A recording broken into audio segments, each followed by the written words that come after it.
She worked as a domestic assistant, and every time she came home, she was too tired to let me touch her, and constantly found fault with me. One day, I noticed she wasn't wearing a bra. I followed her to the residence, and through a crack in the curtains, saw her on her knees on their bed, begging for the man's attention. She always claimed she was working late at the residence, but it turned out that bed was her real workplace.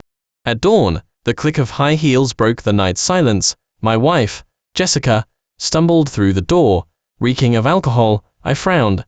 "Honey, why are you drinking when you're domestic assistant?" Jessica shrugged indifferently. "Sterling's family had a birthday celebration. I had to have a couple of drinks with them." I stepped forward, wanting to hug her, but she pulled away. "I am all sweaty.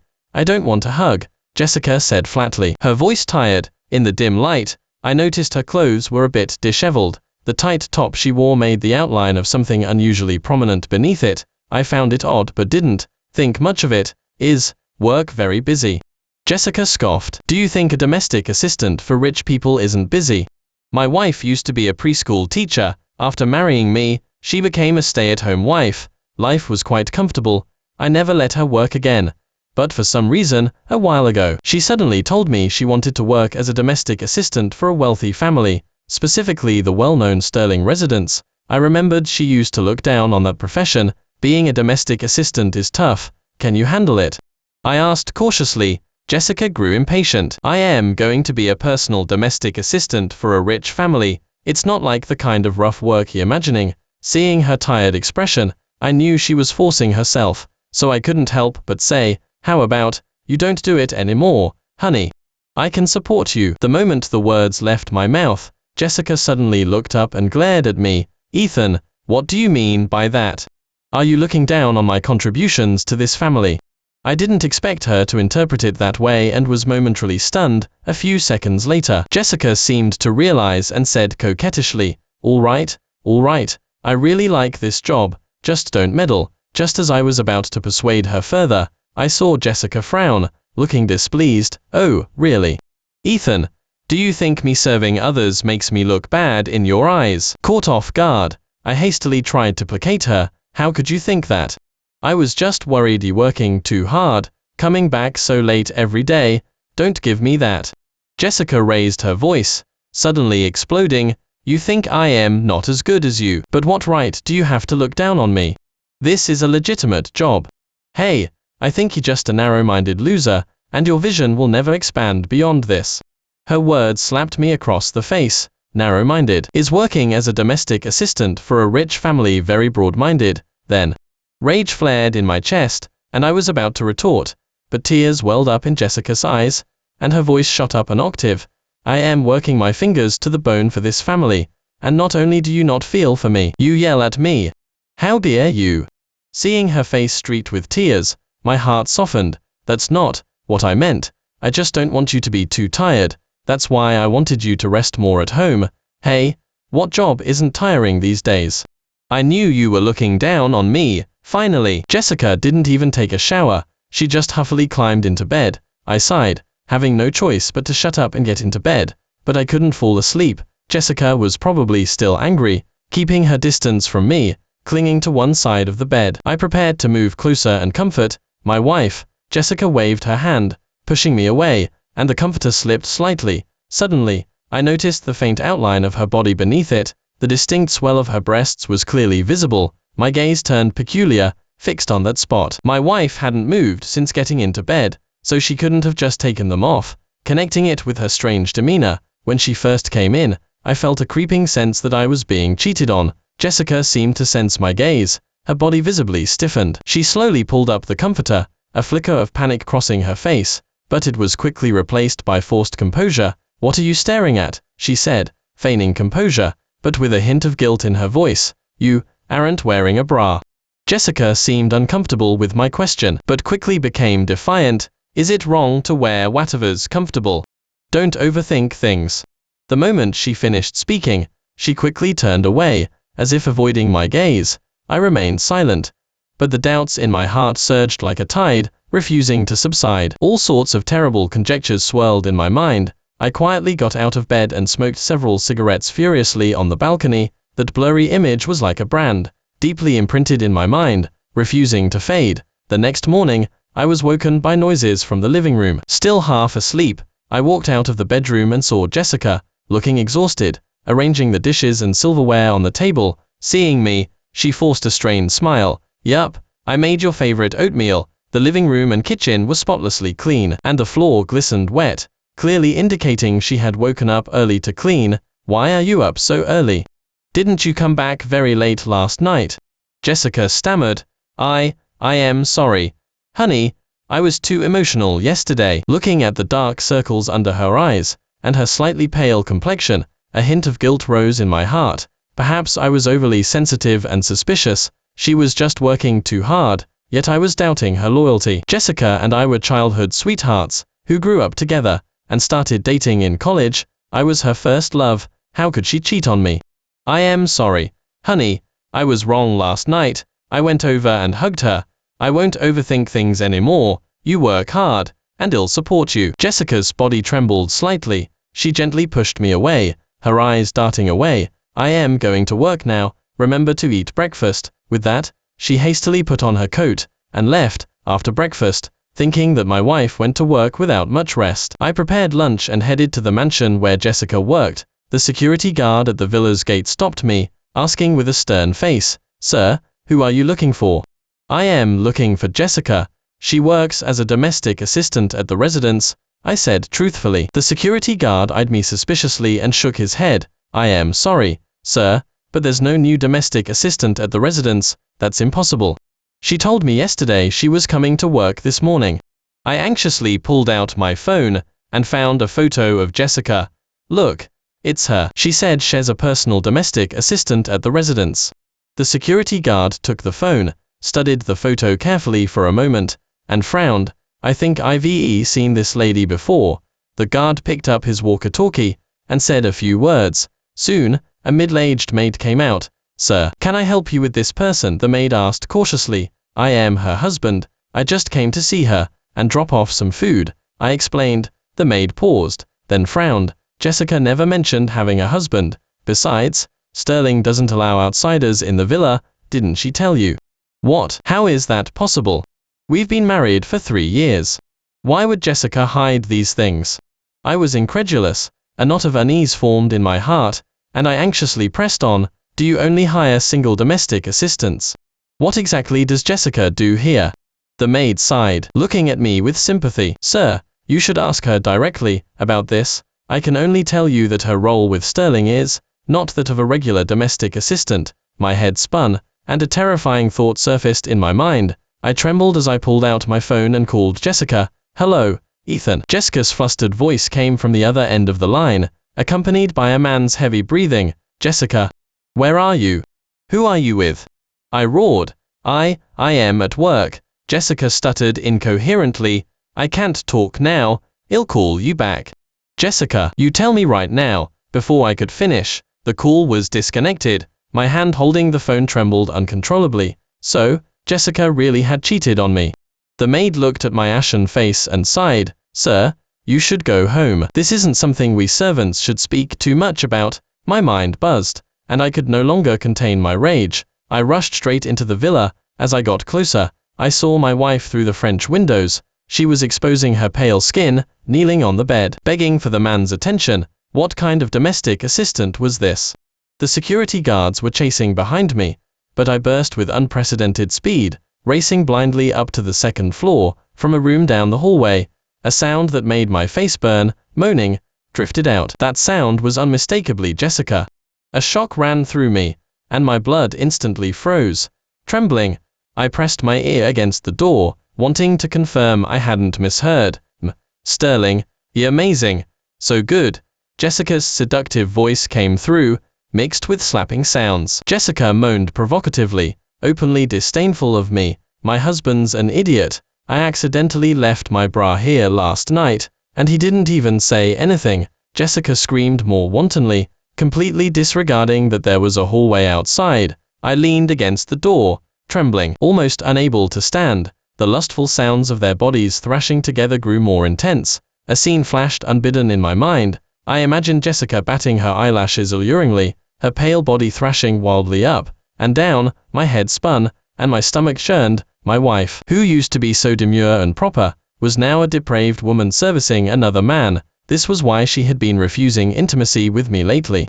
No wonder she came home half dead with exhaustion every day. So, she was busy servicing that old man here. Was she really playing me for a fool? As these chaotic thoughts spun in my head, the bedroom door creaked open. Jessica walked out, pulling on a shirt, and casually closed the door behind her. When she turned and saw me, her face instantly went white, and her body froze in place. Her limbs rigid. Honey, what are you doing here? Jessica's pretty face was pale, and her teeth chattered. I trembled with rage, but my voice remained eerily calm. Of course, I came to catch you two adulterous cheats. Honey, listen to me, it's not what you think. Jessica was frantic, almost in tears. Explain. I scoffed. Dressed like that, in someone else's bedroom, what more explanation do you need? Just then, several security guards rushed over to restrain me, trying to drag me out. I didn't struggle. I said flatly, that old man doesn't know I am here. He'll just say a few words and leave. If this escalates, it won't be good for anyone, right? Having rushed in here in a fit of rage, I didn't want innocent people to get caught up in my mess.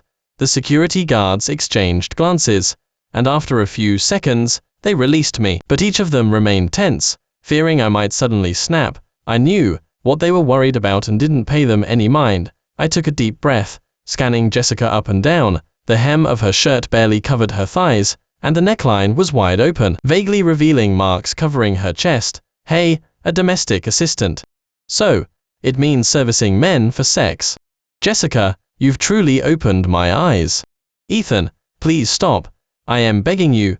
Jessica hung her head in shame, tears streaming down her face, looking at her affected display. I felt a little nauseous. If I stayed any longer, I thought I might throw up. Fine, I won't say more. See you at City Hall tomorrow. From now on, do whatever you want. I'll just consider myself blind for marrying a tramp like you. I threw the words out, then turned and walked away. But I didn't expect her to drop to her knees in front of me, desperately clutching my pant leg. Honey, don't go. Listen to me. This was just one time. I recalled the scene one saw when I opened the door. That lecherous old man was in a wheelchair. Jessica was truly desperate. The man was paralyzed, yet she was having so much fun. Besides the security guards, some other maids seemed to be coming over. Having heard the commotion, I didn't want to be made a spectacle of. Let's leave here first. Jessica probably thought my talk of divorce was just empty threats made in anger. She clung to it like a lifeline, immediately getting up and stumbling out of the villa with me. I recoiled in disgust from her outstretched hand, letting her climb into the back seat herself. I didn't want to touch her even once. Honey, do you think I am dirty? Do you only love my body? She sobbed. I know I was wrong. I just wanted a better life. I sneered. A better life. Was that better life on that old man's bed? No. She stamped her foot frantically. I was really just a domestic assistant, taking care of his daily needs. It was a legitimate job. A legitimate job. I spun around abruptly. Everyone here knows he his plaything. Are you calling me an idiot? She bit her lip, speechless, tears silently streaming down her face. Words caught in her throat, and she suddenly launched a counterattack, lecturing me. How high and mighty do you think you are? Don't you suck up to rich bosses at the office every day? I earn money with my abilities, not my body, I said, enunciating each word. What's the difference between you and a prostitute? After a moment, Jessica explained in a low voice. I just saw how hard you were working, and wanted to earn more money, to help out with household expenses. I rolled my eyes. Aren't you tired of acting? I bet it's because I didn't buy you those shoes, isn't it? Her body stiffened, unable to speak. Damn it. Was I actually right? A pair of designer high heels was enough to make this once pure and sweet girl climb into an old man's bed. Jessica, you're quite the actress. I never realized how materialistic you were before. I said sarcastically. To climb into someone else's bed for a pair of shoes. I truly underestimated you, Jessica. I swear it was just sterling. She lunged and grabbed my arm, and he forced me to. Besides, why did you come looking for me? You just don't trust me. Are you not at fault too? If you hadn't come, I wouldn't have cheated, and we could have lived happily together. I yanked her hand away. Stop playing the victim.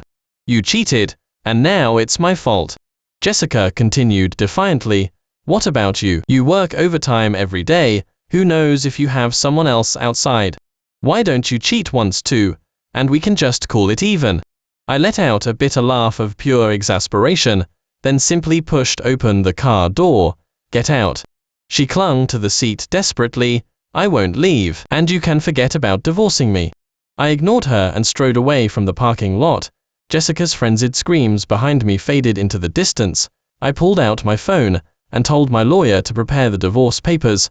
Don't leave her a single penny. Every cent she spent over the years, I want her to cough it up. I wanted her to know that betrayal comes with a price. I wanted everyone to know she was a worthless piece of trash who tried to marry up but got dumped instead. From now on, she only deserved to live among bottom feeders. I called a friend and told him to return those designer high heels. I had already planned to give Jessica those shoes, which she prostituted herself for, as a birthday gift. It was laughable that she couldn't even wait that long and directly slept with someone to earn the money for them. I had saved diligently for half a year. Now, it seemed I had truly been blind, but it was good that I found out early. I wasn't going back to the house we shared. Living there now felt disgusting. I'd sell it after the divorce. On the way back to the office by taxi, my phone vibrated frantically. It was all messages from Jessica, saying I was wrong and forgive me, which made me sick. Jessica had some shred of dignity. She wouldn't come to the office to bother me, but I didn't expect her brother, Kevin, to be as shameless as ever. As soon as I arrived at the office entrance, Kevin suddenly rushed out and started yelling at me, "You little jerk. I heard you argued with my sister. Do you have some nerve?" That good-for-nothing infuriated me the moment he opened his mouth. He'd borrowed hundreds of thousands from me over the years, and now he dared to come accuse me. "Get lost," I said, not even looking up, heartless. My sister has endured hardships with you all these years, and you're just going to turn your back on her. Hardships. I pulled out my phone and displayed the transfer records, secretly transferring $30,000 every month for your gambling. Is that what you call hardship? His face changed. That's my sister feeling for me, feeling for you. Or did you both plan this long ago, with her finding sugar daddies outside while scamming her husband at home? Kevin grew agitated. You're talking bullshit. Is my sister that kind of person?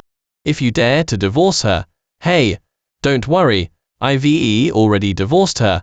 I looked down at this scoundrel. Get out of my house. By the end of today, Kevin froze for a moment, then burst into maniacal laughter. Ethan, who are you trying to fool? Aren't you crazy about my sister? You chased her like a lovesick puppy in college. How could you divorce her? He eyed me with disdain and said nonchalantly, never mind. I'll have my sister sweet talk you tonight. Once she flirts with you, I'll just agree to everything like an idiot, won't you? I watched him leave with a cold gaze. Yes, I had loved Jessica. Loved her so much I'd have plucked stars from the sky for her, for 4 years in college. Besides studying, I worked to earn money to buy her gifts. After we married, I worked my fingers to the bone at the office, wanting to give her a better life. But now, there was only hatred and disgust. When I loved someone, I'd give my life, but once my heart died. Even if someone knelt before me crying until they gasped for breath, I wouldn't spare them another glance. My phone vibrated again, filled with messages from Jessica, from initial apologies and pleas to later threats and intimidation. This woman was truly unbelievable, like a lunatic. Soon, she sent another photo, showing her ankle red and swollen. Honey, I twisted my ankle. It hurts so bad. Come pick me up and take me home. Tilda, my stomach churned. The trick used to work wonders on me. Every time I saw her hurt, my heart would ache so much I'd forget everything else. But now, I simply felt revulsion. I directly sent her the divorce papers. A call came in immediately. Jessica's voice was unusually shrill. Ethan, what do you mean by this? I calmly replied, exactly what it sounds like, just because of this little thing. Jessica sounded like a different person. I only cheated once. Do you need to make such a fuss? My anger finally exploded. A little thing. You call cheating a little thing? Are you even a normal person? Jessica, get this straight. You betrayed me, and now you're trying to act innocent. Jessica screamed like a shrew, but I admitted I was wrong. I told you it was a mistake made in the heat of the moment. What more do you want? I retorted flatly. What do I want? Should I thank you for only seducing one old man? Ethan. She reacted like a cornered cat. If you keep pushing me like this, don't blame me for turning hostile. I cut her off directly. Divorce. Silence hung on the line for a few seconds, then a cold laugh broke through. You better not regret this after we divorce. Ethan, who do you think you are? It just a lowly salaryman. Do you even have the right to show me attitude? Her tone turned sinister. You'd better think carefully. Do you know who Sterling is? If you offend him, do you want to lose your job? I hung up, a smile playing on my lips. Sterling. If I hadn't seen the acquisition documents for Sterling's company today, when I visited my parents, I really wouldn't have known that Sterling actually had a connection to my dad. Of course, it was him groveling before my dad. He should be afraid of offending me. I grew up in the orphanage, but I always wore a gold pendant around my neck. I never felt like I was abandoned. My 20-year-long was finally answered last month. It turned out I was a child stolen by human traffickers. They originally planned to sell me to a remote rural area, but due to an accident, I was hastily left at the orphanage's doorstep. My biological parents had searched for me for years until they finally found me last month. The day the paternity test results came back, I was in a daze. My biological father was the chairman of Vance. Ironically, while I was finding my biological parents, my wife was moaning in someone else's house. She was out early and back late then, so I didn't have time to tell her. I had planned to tell her the good news once she had time to rest. Instead, her betrayal came first. This was also why Jessica was so arrogant. In her eyes, I was just an ordinary employee, completely incomparable to Sterling's power and wealth. I didn't say anything more. I hung up the phone and sent the divorce papers again. Jessica immediately refused. I want 2/3 of the assets, she demanded in a message. I immediately laughed. Haven't you already married up with Sterling? Why do you still care about a few bucks from a lowly employee like me? Jessica snapped. Ethan, stop being so sarcastic. It's just a dilapidated house and a few $100,000 in savings. Do you think I care about that? I couldn't be bothered to argue with her.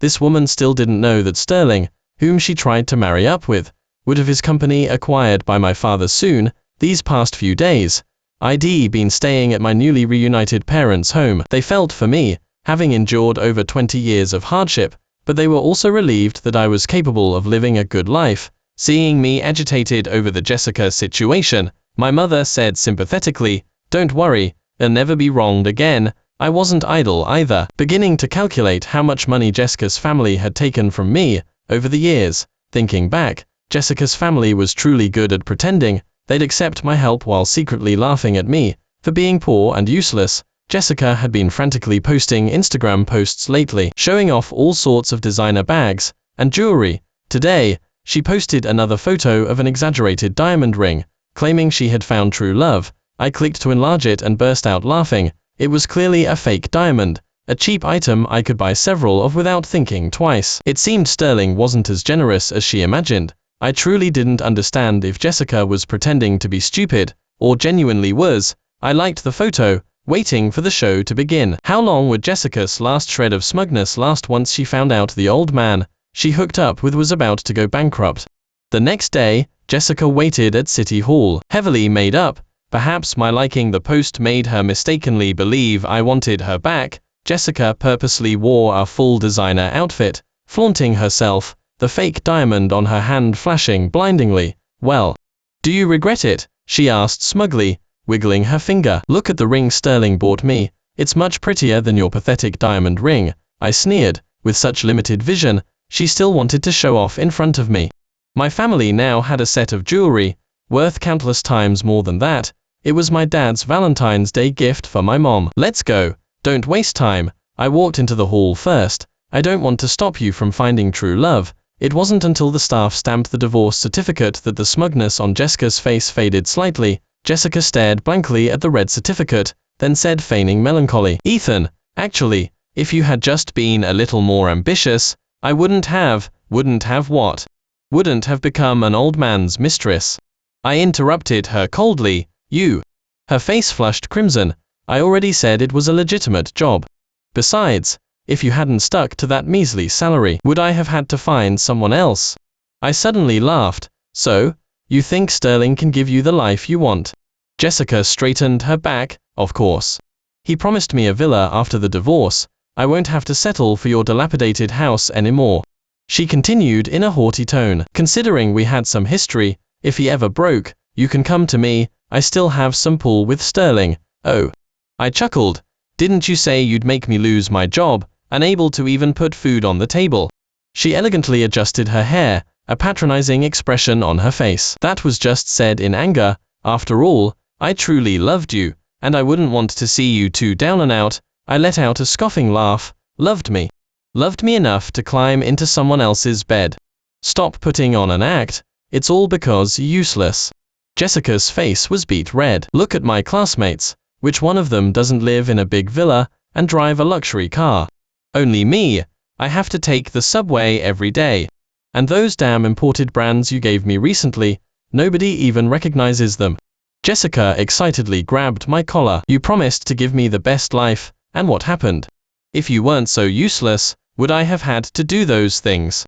I looked at her with cold eyes. The brands she said no one recognized were all handcrafted by European masters. One item could buy 10 designer brands worn by her classmates. When my parents recognized me, I bought those for her because I saw how hard she worked, but she only ever recognized flashy designer logos. She had so little ambition herself, yet she wanted to blame me for her problems. I've truly seen it all. Simply put, you just love money, I said, pulling her hand away. But with your intelligence, I wonder if you can even handle Sterling.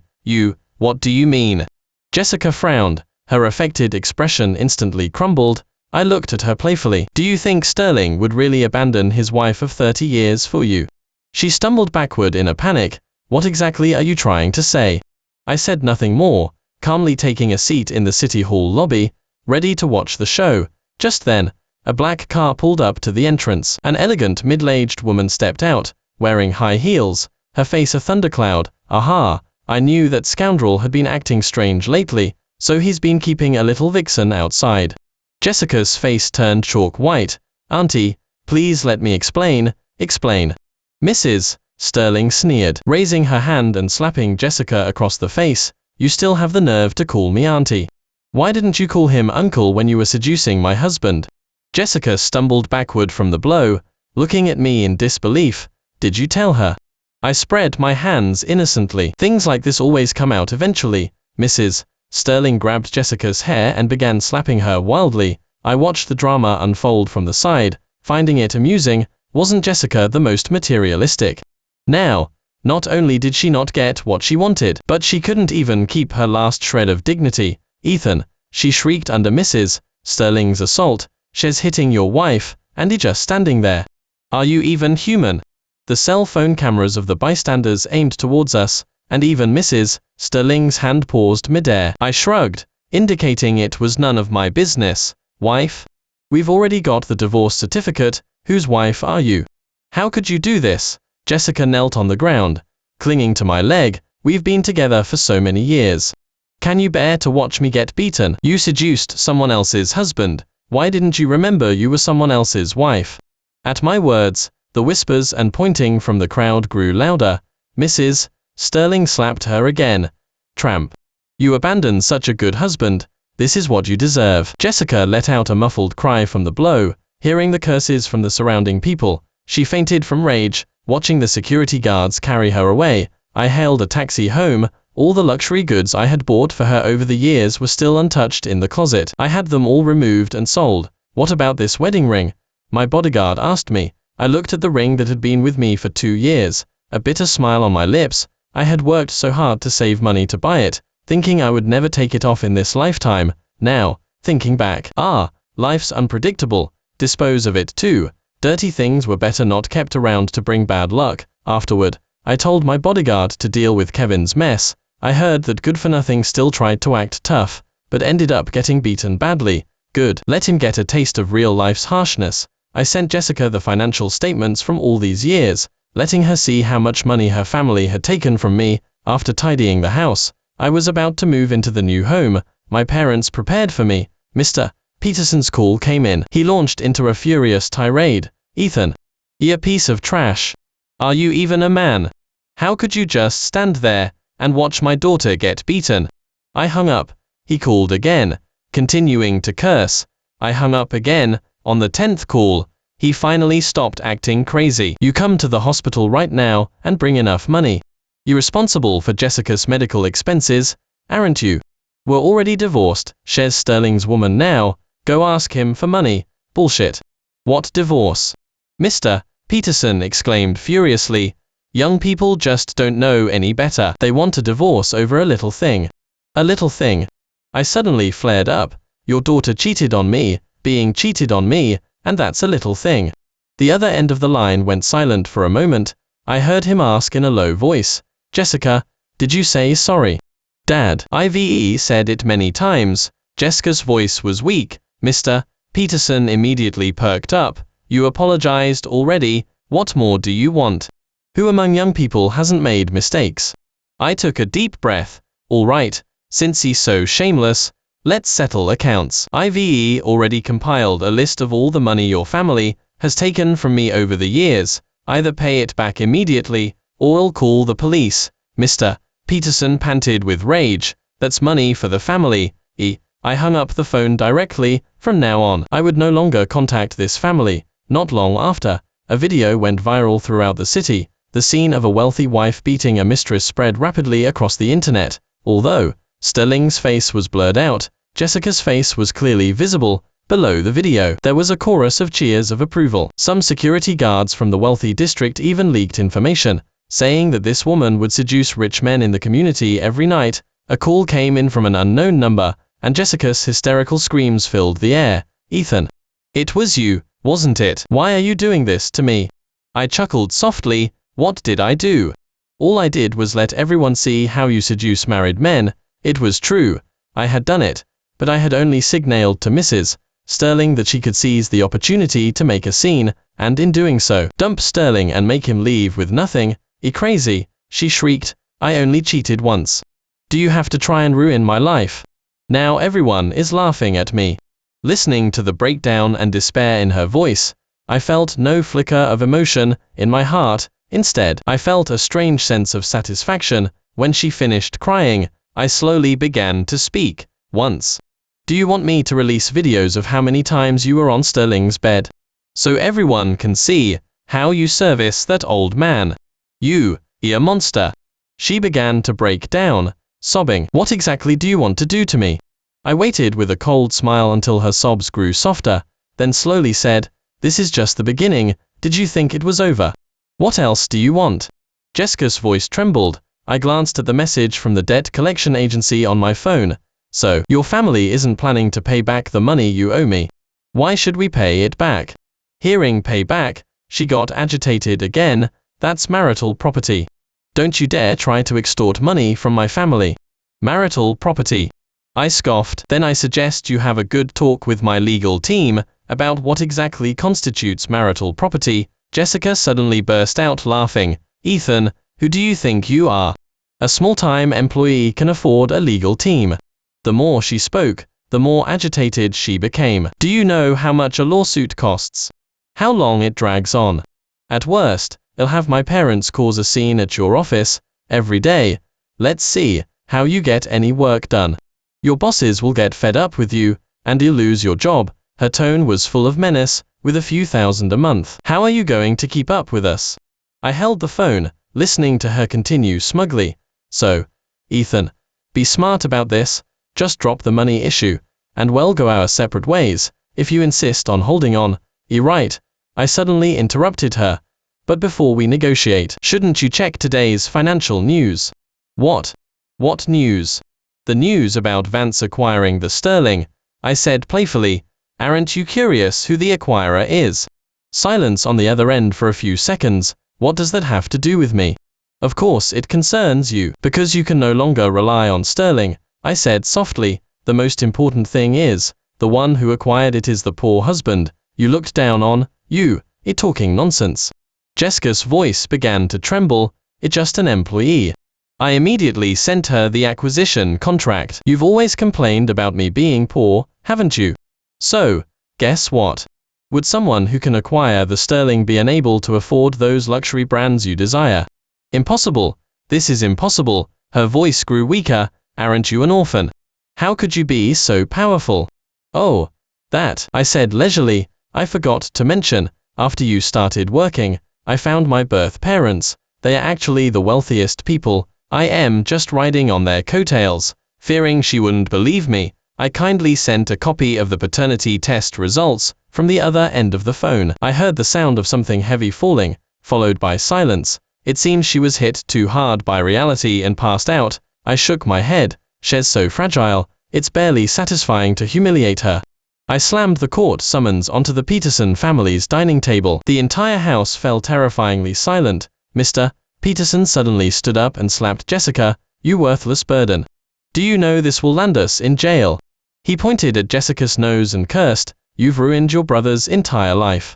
Kevin, in the corner, had a face full of bruises. He had refused to move out of my house, and had been taught a lesson by my bodyguards. He didn't dare look at me now, only glared resentfully at his sister, and then gave Jessica a hard kick. Jessica covered her face, tears blurring her vision as she looked at me. Honey, seeing her pathetic state, I sneered. What are you looking at? Still expecting me to go soft? Mr. Peterson approached, his face beaming with smiles. Mr. Ethan. It's all just a misunderstanding. Jessica was just confused for a moment. I raised an eyebrow. Oh, weren't you just calling me a poor loser a couple of days ago? Now it's Mr. Ethan. I was blind to your greatness. Mr. Peterson slapped himself hard. It's my fault. Please be magnanimous. Mr. Peterson rubbed his hands, his face fawning. Mr.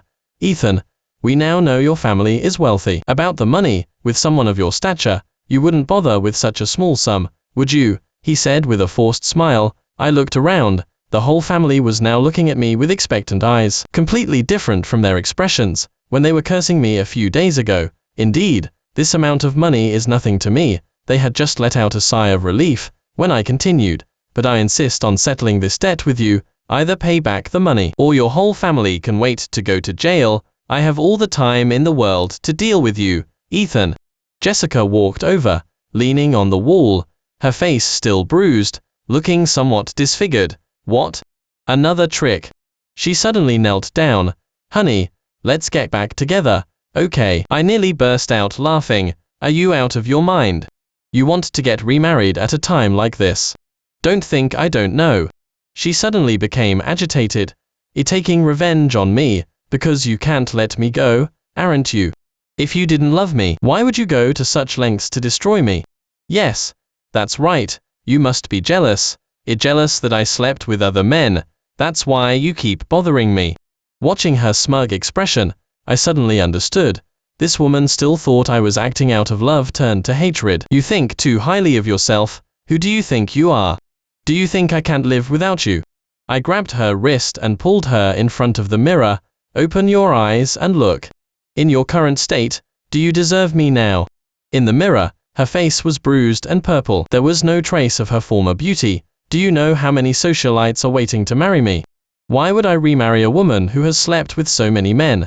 I leaned in and whispered maliciously into her ear. She trembled all over. Then why did you get together with me in the first place?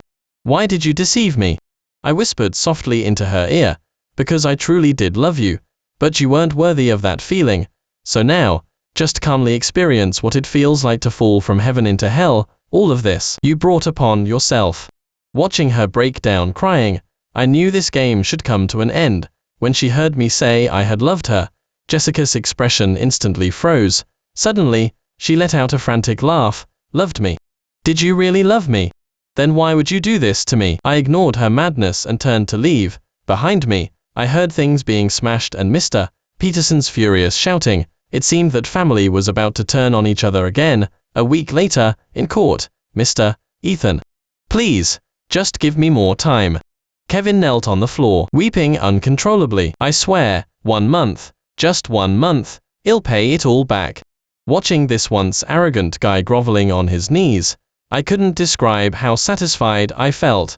Fine, I said with a sneer, 1 month, if you can't pay it back, then get ready to go to jail. That's enough. That's enough, he repeatedly kowtowed. 1 month is definitely enough. Watching him flee in a panic, Mr. Davis, who had accompanied me, seemed puzzled. With his limited abilities, how could he possibly pay it all back in a month? I smiled faintly. Of course he can't pay it back, but his sister can. Sure enough, a couple of days later, a friend sent me a message. Holy cow, Mark, I saw your ex-wife at a gentleman's club. She was apparently working as a high-class escort. TSK. How did she end up doing that? I felt a wave of nausea, but even more so, a chill. I took out my phone and sent an anonymous report to the Vice Squad. Time, location, every detail was accurate. Unexpectedly, the police were even running a live stream that day. Although her face was blurred out, Jessica's voice spread across the entire internet. Netizens doxed her online. It was unbelievable. Isn't that the mistress who got beaten up by the rich wife a few days ago? TSK. So now she's fallen from mistress to an escort. Serves her right. Who told her to be so greedy? The scandal became too big, and the Peterson family couldn't stay in their older apartment complex anymore, so they prepared to move overnight. Before leaving, Kevin actually sent me a box of cash. Mr. Ethan, this is to pay you back. I looked at him coldly. Where did the money come from?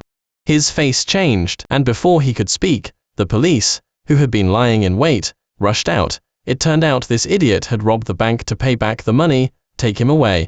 Watching being escorted into the police car, Mr. and Mrs. Peterson fainted on the spot. I kindly called an ambulance. Consider it the final period to this ill-fated relationship. 6 months later, at the entrance of Vance, a raggedly dressed woman blocked my path. If it weren't for her eyes, which vaguely retained a hint of their former charm, I would barely have recognized Jessica. Her voice was hoarse. Ethan, seeing me like this now, are you very pleased? I walked around her and continued on. Sorry, I don't know you. Stop, she shrieked hysterically. All these years, I've asked myself every day, why did you do this to me? I don't understand. I stopped and turned to look at her. Do you feel very wronged? You've reminded me. Whose choice was it to cheat? Whose idea was it to steal my money? And whose decision was it to go to a gentleman's club later? Jessica's voice trembled. I was forced by you. If you hadn't deliberately hidden your identity. So. I cut her off. Did I tell you to sleep with other people? Did I tell your brother to rob a bank? You madman. She began to ramble incoherently. You pretended to be poor to deceive me. You did it on purpose. I glanced at my watch. Excuse me, I need to pick up my wife. Jessica's eyes widened instantly. You got married. I smiled. What? Did you think I'd keep a spot open for you forever? Impossible. Jessica shook her head and stepped back. It's only been this long. How could you? After so many years between us, you just stopped loving me. Being a bit presumptuous, I said, pulling out my phone and showing her a picture. Just so you know, this is my wife. She's gentle and quiet, and most importantly, she knows what loyalty means. She shrieked uncontrollably. You can't do this to me. We were first loves. You're right, we were first loves, I said as I turned to leave. But so what? You chose to destroy that feeling yourself. I hadn't walked far when I heard a commotion behind me. I looked back and saw a crowd gathered on the street.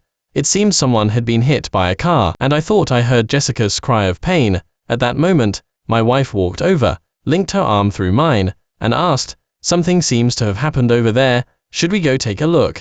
No need, I said softly. Someone will help.